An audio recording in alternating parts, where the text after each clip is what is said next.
What's up, everybody? My name's Bryce, aka DubsNotSubs, and in today's video, we're back with another podcast. If you hear a little bit of outside noise, I am actually out in the wilderness. As you have seen, I have ventured out into the woods, and I have now discovered a lake, and I am now venturing out, trying to find food, trying to survive. And if you want to see more of my updates on my lake/woods outing that I've been going on, hit me up on Twitter and leave that follow. But on today's podcast, we got a lot of interesting things going on. We have more information about the Junji Ito anime for Uzumaki. We have the Jump TOC coming out with a special new one-shot that is very interesting by a creator that you all know and you all love. And then we also have a very interesting thing that Japan is doing with their tourism that we're going to check out right now. But without further ado, let's get right into this, and let's start off with Jujutsu Kaisen's anime. This has now been officially announced who's going to be doing it, with Toho Animation and MAPPA doing this, and we get a lot more information about the staff that is going to be going on to this, and about this is going to be big. I don't think it's going to be as big as My Hero Academia or Demon Slayer, like Base said in his last manga haul. I do agree with him on that, but I can see it being very good because it has that kind of older genre, older demographic kind of a look to it, and I could see it very much blowing up. So we get to see the director right here, Soo-Hoo Park, which is the director of Banana Fish, he's an assistant episode director, and Banana Fish was pretty good. I've never heard of Vanishing Line, but I've definitely heard that name before. At least I thought I did, unless it sounds like somebody else. For the series composition, we have Hiroshi Seko for Dorohedoro and Vinland Saga, and Vinland Saga was absolutely fantastic. I have not seen Dorohedoro, so I don't know how good it is or not, but I know for a fact Vinland Saga was absolutely fantastic. The character design, we have Tadashi Hiramatsu for the Yuri on Ice. I don't know what that other one is before it, but I'm assuming since it's before it, maybe a bigger title. I've just maybe never heard of it. I'm not usually good with Japanese-only titles, but Yuri on Ice had some pretty good character designs, but at the same time, I don't really think it's that hard to do character design, and again, I'm not in the animation industry, so I mean, it's easy to talk from an outsider's view, but I think, well, you already have it established, every single shot, what they're supposed to look like in every scenario, so I don't really know, besides just creating them in 3D and making them look proportional to what the manga has them to do. But that's nice. Again, Yuri on Ice, great. I'm not going to complain about it. Better to have it. Then last up, we have Hiroaki Susumi, which is the Dr. Stone guy, and I've actually never seen the Dr. Stone anime. I've been reading it. I'm not, like I've said a lot of times, I am not both. I don't do both. Then we have Yoshimashi Teru and he does Hoseku no Kunai, which I have no idea what that is. And then we have Arasa Okehazama, and I probably butchered that, and The God of High School, which has not come out yet, but once that comes out, I think it's going to be absolutely fantastic. It's so cool. Like, it's going to be good. And what was it? Cam the Critic sent me something that the main voice actor for the main character was the same guy who did the voice acting for Tanjiro. So that's actually, like, really cool. Thank you, Cam, for sending me that. And it's actually cool because that means it's got some names behind it. Obviously, you already have, like, the big names for the stuff up there, but now you also have in the voice acting community also big names. This is going to be good. It's going to be very, very good. I don't see it blowing up as big as Demon Slayer, but I can see it being very established and very well known and people talking about it for a while. But anyway, next up, we're going to get on to Wit Studios, The Great Pretender, and I've talked about this before, and now we have the new video about this, and this is my series to blow up this year. Zach is always talking about Jujutsu Kaisen. He's always talking about how that's going to blow up. This is my series to blow up this year, Wit Studios' Great Pretender. It's an anime-only original, and I will get into, this is the, I'll say this. Let's get into the article, and then I'll talk about the stuff afterwards. So you have Osuki Coolheadedness, director, Parasite film writer, and Evangelion design premiere original anime on June 2nd in Japan, which sucks because it's going to be stuck in Netflix hell, but what are you going to do? So let me get down to the actual synopsis of this, and like, look at this cover art. I'm telling you, this is going to be absolutely amazing. I can't wait. So, the show will have a theme of credit fraud and will be a happy and comedic drama between worldly famous swindlers. The site describes the anime. Makoto Edamura is supposedly Japan's greatest swindler. Together with his partner Kudo, they try to trick a Frenchman in Asakusa, but unexpectedly get tricked instead. The Frenchman whom they tried to swindle turns out to be Laurent Theory, a much higher confidence man, in control of mafias. Edamura is yet to find out the fate awaits him after having engaged within Frenchman's Dirty Jobs. I can't wait for this. This is going to be absolutely fantastic. I like Wit Studio, you know him for Attack on Titan, but this sounds so cool. I love this like whole con man, and they're going to be going like trying to like run up. There's probably going to be some kind of like escape that's going on, and there's so many things that like can go into this. And like I said, it has Fooly Cooly, Parasite, and what was the other guy? I don't think I heard the thing before. Hozaki's Cool-Headedness, which I have no idea what that is. So the director is Hozaki's Cool-Headedness. My Little Monsters with Neon said was actually really good. He was watching that and he said it was really good. It's directing it, and Yoshiaki Satomura, who did Evangelion and Fooly Cooly, is designing the character. So you know the character design is going to be out of this world and so good. And then you have Ryota Kosa, which did the Parasite live action. Always Sunset on 3rd Street live action series, which is kind of interesting to have him do both of the live actions. And what is he doing? He's writing the scripts, okay. And then Yukata Yamada, Tokyo Ghoul anime franchise, and Vinland Saga is composing the music. That dude's getting around. He was doing the last one too. I guess you gotta make money where it does, but this is gonna be so cool. I cannot wait for this. I mean, the characters look, maybe let me find some, like this dude. I mean, look at this. That's waifu right there. Look at this girl. I'm telling you. She's also nice. I'm telling you, this anime is gonna blow up. This is my anime of the year. That is going to, everyone's gonna be talking about. I mean, you could see this kind of thing with Million Detective, which that thing went up. Wait till this comes out. This is gonna be trending just like the same thing. I almost guarantee you. That's just my guess. I could be really wrong, and this could age very poorly, but I hope I'm right because I'm very, very excited for this. But anyway, next up we have some information about the Junji Ito anime, which I thought this was kind of interesting. It's not like huge news, and it's not really like anything crazy, the different that people have done for manga adaptations to anime. Anyway, but basically let's get into this and says, with the upcoming anime of Uzumaki, Junji Ito confirms in his interview that the script has been complete, which is nice. So that means it's going to be coming out hopefully within probably 2021, I would assume. I think maybe it's supposed to come out in 2020, but probably with the delays with the coronavirus, it's going to have to probably wait at least till 2021. And that he has had the opportunity to approve it. He also notes that the anime adaptation will make some changes from the original manga, with some characters that died earlier in the story having larger roles. Uzumaki itself did have some central characters that followed, but also had something of an anthology structure, and that we see a number of different instances of how this terrifying curse weaves its way throughout the small town. So this is how it kind of starts out before like a major story begins to unfold in the actual series. You actually only get to see like it kind of does a little bit of a short story and then kind of builds up on that. But I'm interested to see what characters they decide to build up on, because when they say died off characters, like, are they talking about characters that actually died off, or characters that something strange happens to and then they kind of like disappear? I don't want to get into more of that, obviously, to spoilers, but I'm interested to see how this is actually going to work out. I'm excited to see how this anime. It looks absolutely fantastic. I can't wait for Adult Swim to put this out, and I'm really excited.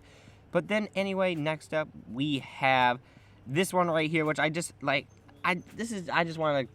Sometimes the coronavirus has got people real petty. It's like this person does like the whole Sailor Moon challenge, right? And it comes out, and then all of a sudden people start just complaining that she made her look Japanese, and then people start complaining whether she's white or Japanese, and it's like, I mean, let's be honest here. I don't know much about Sailor Moon to like talk about whether like I know her nationality, but even if she's Japanese or whatever, I don't really think it really matters. I mean, let's be honest. That's her original character design, and that's that. Why does it matter what way they did it? There's also one where they get that dude who does I can't remember the meme. It's man, now I forgot it. Now I feel really stupid. But basically, the dude who's like has the bandana on and then has the has like that banana wearing that banana hammock. That dude, I forgot what his name is, but you guys know what I'm talking about if you do. And but they do that too. It's like, who cares, dude? It's just a redraw canon. People take things too seriously. I just want to quickly touch on that. Next up, we have the Jump TOC. So we have Jujutsu Kaisen, obviously with the anime getting the cover. That makes a lot of sense. Time Paradox Ghost Rider State got another color page, but obviously it's only a second issue, so it's not really anything crazy.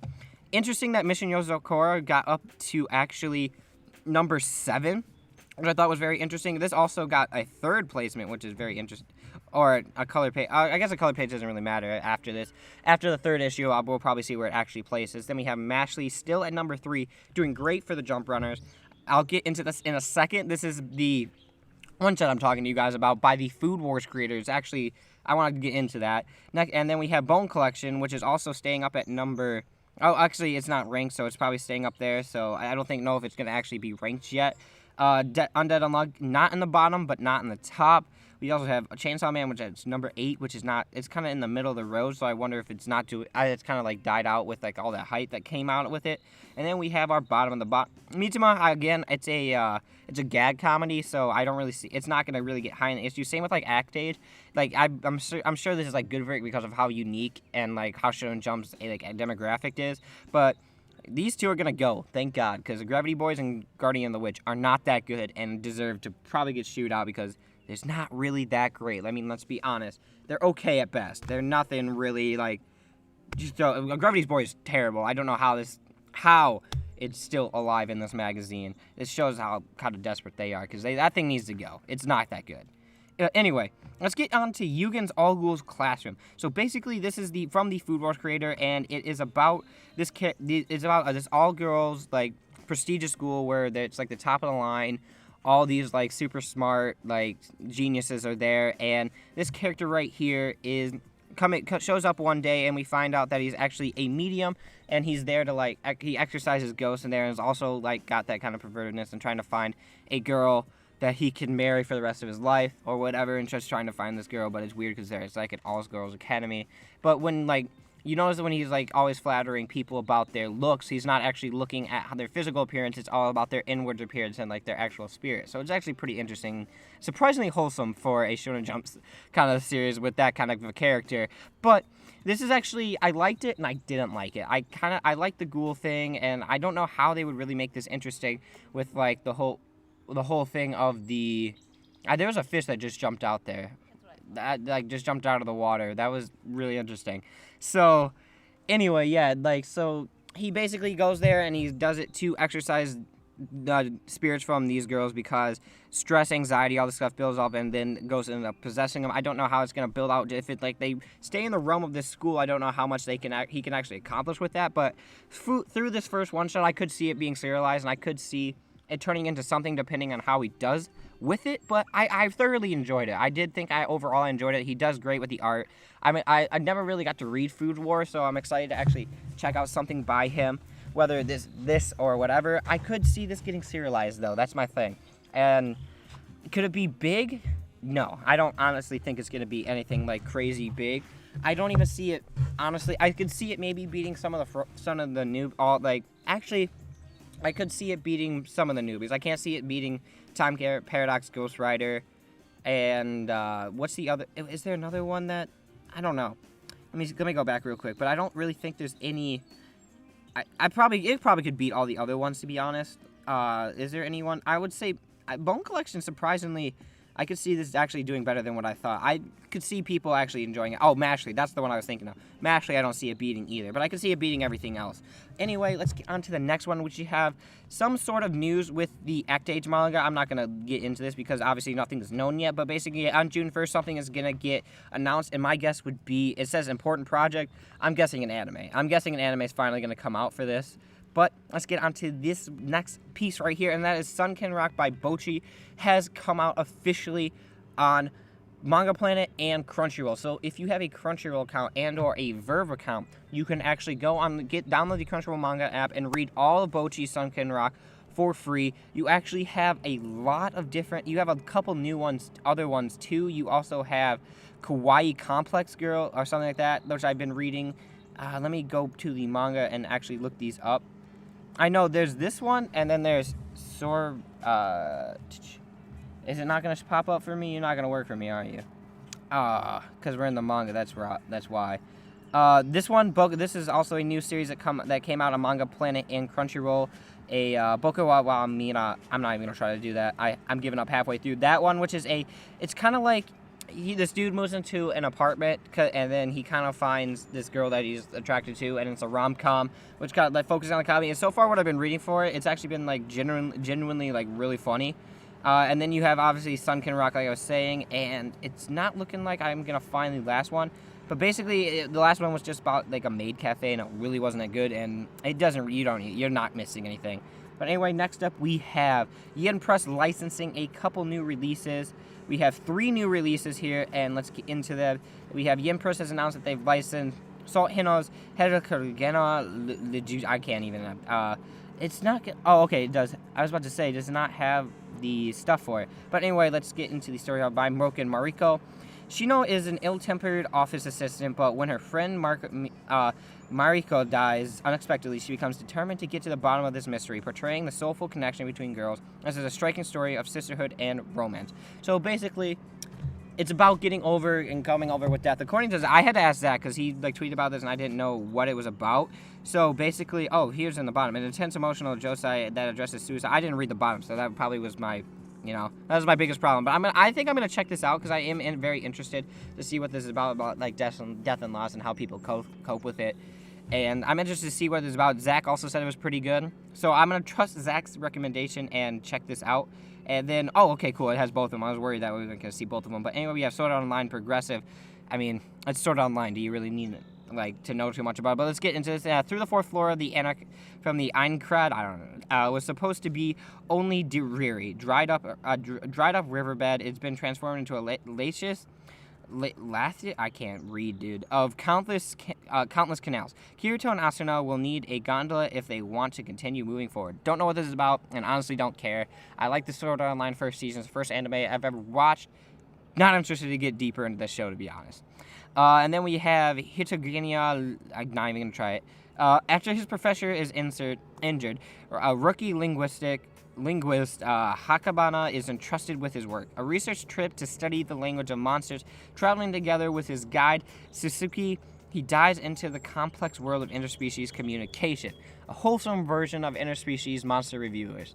So, I mean, this is okay. I'm not going to check it out. It's just not my thing. I'm too busy learning Japanese, a real language, to worry about what fake monsters are talking about. And, so I'm going to pass on it. Too busy, I don't hoshi it, which means want. So, hey, now I'm starting to use words in Japanese. Now, who's really stepping up their game? I am having fun learning Japanese, though. I can count to 4, so, ichi, ni, so, nyon.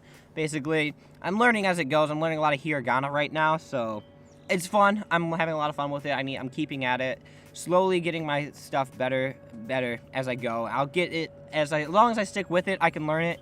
My biggest problem is actually sticking with it, but I do plan to. I really want to learn Japanese, not only because of manga, because also if let's be honest, if YouTube's most likely not gonna work out, right? So let's be honest here. Getting being able to speak Japanese is gonna be I'm gonna be very well off to getting hired in.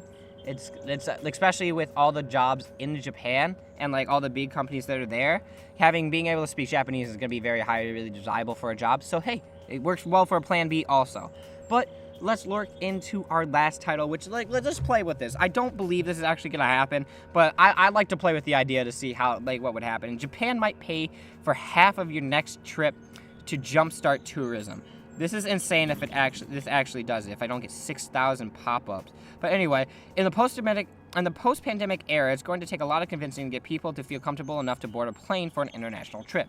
Airlines are spearheading new safety and sanitation measures designed to give travelers peace of mind, but destinations themselves still need to create incentives to visit. Japan might be making travelers an offer that's pretty hard to refuse, potentially covering half of the travel expenses for their trip. So that'd be travel expenses have to include flights and hotels. I would think that would count as travel expenses. In Wednesday's new conference report, the Japan Times, Hiroshi Tabata of the Japan Tourism Agency said that Japan's government plans to allocate $12.5 billion to the new reimbursement program, which may launch as soon as July if the infection rates continue declining. The government has not yet specified how this program would work, but what expenses would be covered or how subsidies would be distributed. Currently, Japan has an international travel ban in place prohibiting foreigners from entering the country. But this is actually really interesting. Let's be honest. Me and Neon, and we've been talking about the Japan trip. I think Zels is also coming, or we've all been talking about coming. Nothing is I'm down. I told him I would, and I'm still 100% wanting to do it. So if we can, we can.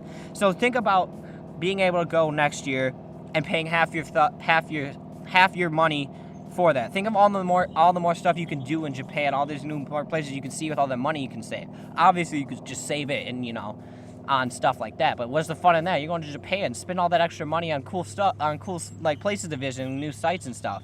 I could see that this could be like absolutely amazing. I mean, I'm gonna be honest. I already wanted to go for full price. You're gonna give me half price? God, I mean, what more can a guy ask for? This would be amazing. I'd be floored if this happened. I'd be so excited and so happy. But anyway, guys, thank you so much for watching. I do appreciate you all coming out to watch the podcast arc, or listen to the podcast arc if you were listening to it or watching it. I mean, I put the stuff up, the news articles there, so you at least have something if you're watching it. But anyway, guys, thank you so much for watching. I always appreciate you guys coming out, listening to me. Hope you have a good day. Hope you guys are staying safe. And as always, I will see you in another video.